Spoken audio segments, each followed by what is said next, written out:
Hello and welcome to this video on the situation after the Russian attack phase of turn 5. So let's see what happened. In the north, the rocket launchers were pretty successful and they took out the German units in Kremenskaya. Before that, the Russians didn't attack, but, well, they will probably try to move in on the next turn if the Germans don't. Over here, the Russians took Kotluban, and the road to Pitomnik is quite open. But of course, the Germans get to move first, and what they'll probably do is to move this unit from Dubovka, these two units from Zimovsky, and these two from Akimovsky into here to delay the Russians at the very least. Perhaps what they'll do is only move the tank destroyers, although that might not be enough. But because of course if they move these two units in as well, they'll be suffering from the non-frozen river penalty, unless of course, because the next turn is turn 6, that the weather is actually going to be bad and the river does already freeze, then they won't. So that might actually depend, but because 3 units might not be enough to hold back the Russians at least one more turn. But yeah, that depends a little bit on whether or not the river is going to be frozen. Over here it was a real bloodbath. Both sides inflicted as many as 3 hits, and also before that the minor Axis artillery shot down a fighter over there.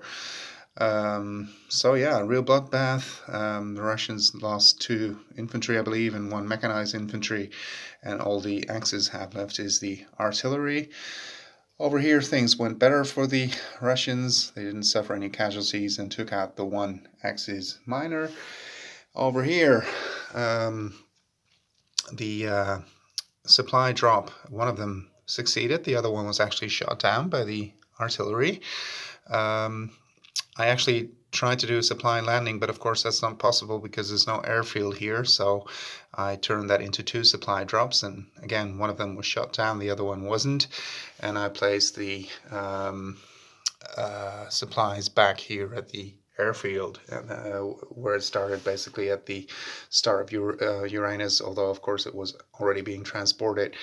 I flew it onto the city board, but a supply landing is not possible if you don't have a friendly airport, which might even airfield, which might even have to be uncontested. That I don't remember, but there is no airfield whatsoever, so that wasn't possible. So I turned it into another supply drop. So that's what the situation looks like after turn 5, basically. The barricade factory is pretty well defended.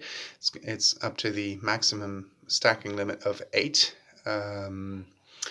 Yeah, and over here, the situation looks, well, I don't know. There is no way the Russians could possibly go for a total victory, but the Russians can certainly try and get to Potomac and take it. So let's see what turn 6 is going to bring. Thank you for watching.